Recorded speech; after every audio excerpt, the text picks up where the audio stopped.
second graders. So today we're going to be working on Eureka Module 4, Lesson 16. So our objective today is to solve 1- and 2-step word problems within 100 using strategies based on place value. So let's go ahead and get started. So a few things to remember when we get started. How to solve a word problem. We have the RDW strategy. Remember, the R stands for read the problem. You can't solve it if you don't read it. And if you can't read it, remember to ask a grown-up for help. Step 2 is to draw it out. Draw a model that matches your problem. So we've learned so many strategies. Pick the one that you like and use that model. So here are some of the models that you can use. We have tape diagrams, arrowways, number bonds, place value charts, standard algorithms. Whichever one you're more comfortable with, that's what you can choose. And also, you need to write your solution. Remember to write your answer as a statement. You have to write it as a sentence. So let's go ahead and show you a few of these problems. So we're going to go ahead, and our concept development is our application problem. So we're just going to go ahead and do it all at once. So let's go ahead and see what our problem is. So our problem is Seneca puts 56 beads on a necklace. Some beads fall off, but he still has 28 left. How many beads did he lose? So Seneca made a necklace and it had 56 beads and some beads fell off. So what I want you to do is I want you to grab a whiteboard, any whiteboard that you have. If you don't have your whiteboard handy, grab a piece of paper and a pencil, and I want you to try to solve this problem on your own. So put the video on pause. I just want you to try this on your own. So I know you can do it. What strategy are you going to use? So go ahead and do that right now. Okay, now that you've had time to do this problem on your own, let's go ahead and look at it again. So again, Seneca put 56 beads on a necklace. Some beads fell off, but he still has 28 beads left. How many beads did he lose? So we have how many beads he started with and how many beads he was left with. So how many did he lose? They might have rolled off and rolled away somewhere, so he can't count them. So he wants to know how many he lost. So I'm going to go ahead and solve this problem with 2 different strategies. If you didn't use my strategies, that's okay. But I want you to look at your answer and make sure that your answer is the same. But remember, the strategy does not have to be the same. So let's go ahead and review a number bond. But first, before we do that, let's look at the problem. 56 take away 28 equals, it is subtraction because those beads went away. So let's use a number bond. And my number bond, I know that I started with the whole. I had 56 beads to begin with. And then at the end, I only had part of my beads. I had 28 beads. So I want to find the other part. How many did I lose? So let's go ahead and break 28 apart. And when I break 28 apart, I know that 28 is 20 and 8. So the first thing that I'm going to do is I'm going to subtract my tens. So 56, take away 20. I can do that in my head. 46, 36. So 56 take away 20 is equal to 36. I'm looking at 36, but I'm also looking at the 8 right here. Now I know that 6 ones is less than 8 ones, so it's going to be hard to subtract. So what I'm going to do is I'm going to break this 8 apart into 6 and 2. Because if I have a 6 and I have 38, take away 6, I can do that in my head. I'm just going to take away the ones, and that's going to leave me with 30. But I'm not done yet. Do you see this 2? I need to subtract that, but what am I going to subtract it from? Well, I would subtract it from my 30. So 30 take away 2, I can kind of do in my head because I can count backwards too. So I'm thinking 30, let's go backwards 1, 29, one more, and 28. Seneca lost 28 beads. Okay, we're going to do the same problem, but we're going to use a different strategy. So here's my problem again, and I'm going to use a place value chart. So I have 56 take away 28, and let's go ahead and write it vertically. So 56 take away 28. Now I'm going to map it out, and I have 5 tens and 6 ones. Okay, remember I look at my ones place first. And one thing I need to identify is, do I have more on the top or more on the floor? I have more on the floor, so I've got to do something. What do I have to do? I have to go next door. So I'm going to go ahead and get a 10. So here I am getting a 10, and that 10 goes right there above my 6. So instead of 6 ones, I have 16 ones. And let me show you what that looks like. Here goes my 10, and now I have 10 more ones. So can I subtract 8 from 16? Absolutely. Now I know that 8 plus 8 equals 16, so 16 take away 8 has to equal 8. So there they go, and I have 8 ones left. So let's go ahead and take away my 10s. I had 4 10s and I just took away 2, so I have 2 10s left. Let's go ahead and put that number into my problem. So 56 take away 28 equals 8 ones and 2 10s. So again, Seneca lost 28 beads. Okay, I can show you this problem like 5 different times with multiple different strategies, but let's go ahead and just move on to another problem and let's use another strategy. So let's practice. 70 students voted for a field trip to the zoo. 34 students voted for the museum. How many more students voted for the zoo than the museum? Now, this isn't your regular subtraction problem where you have some and you lose some. We didn't lose any students.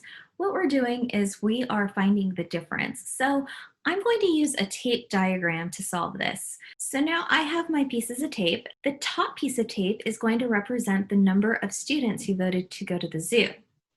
The second piece of tape is smaller, and that represents the number of students who voted to go to the museum.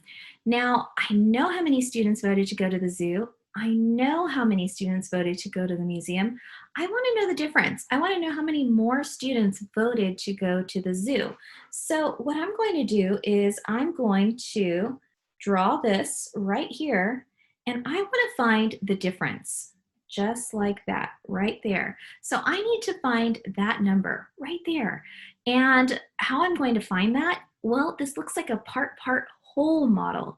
So I know that if I take the whole and I take away a part, I'll get the other part. So let's go ahead and use a place value chip chart. And here's my 70. But I'm also going to write it out so that way we can do this together. So I have 3 different strategies on one page right here. Okay, now the first thing that I have to do is I have to look at my ones place. I have 0 ones, take away 4 ones. So is there more on the top or more on the floor? Well, I have more on the floor, so I need to go next door and get 10 more.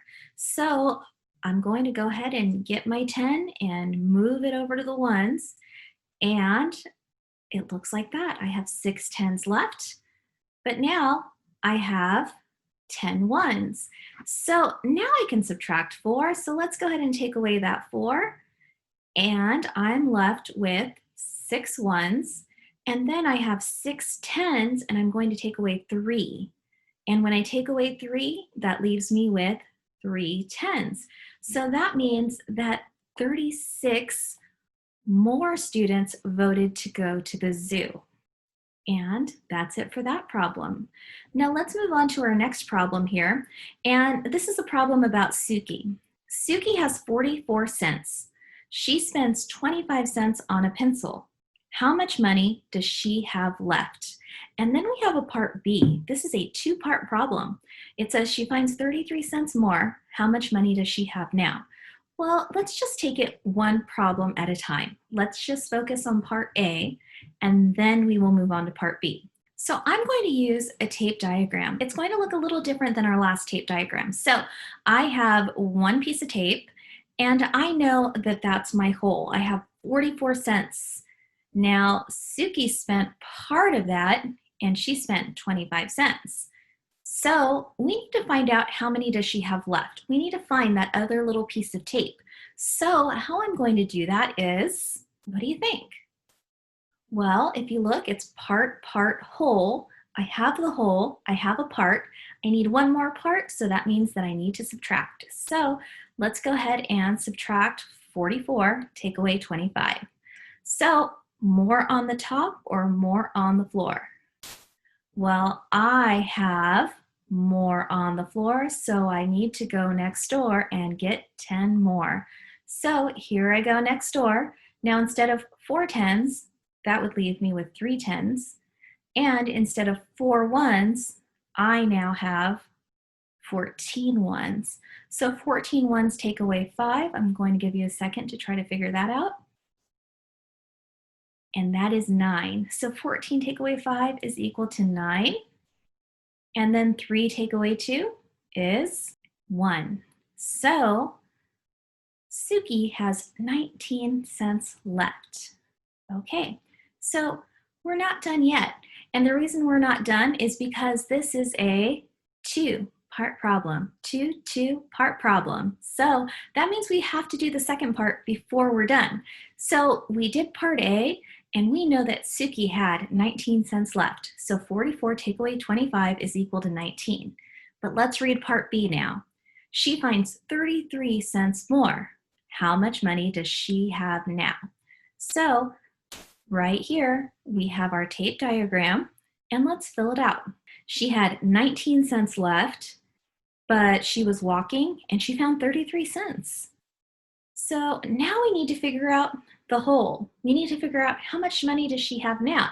Now, we didn't take money away. She didn't spend it. She found it.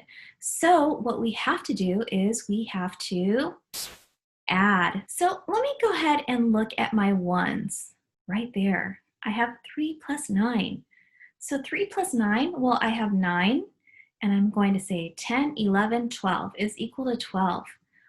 Wow, it's been a while since we've done some addition, so I'm going to share something with you so you guys can remember what we do when we have a number that's greater than 10 in the ones place when we add. So here I am at Braining Camp, and I have 33 plus 19. I'm looking at the numbers in my ones place, 3 plus 9. So if I have 3 plus 9, well, look what's going to happen. I am going to highlight all of these, and I'm going to select regroup. And I'm left with 10 and 2. So if I have 10 and 2, how do I show that in my problem?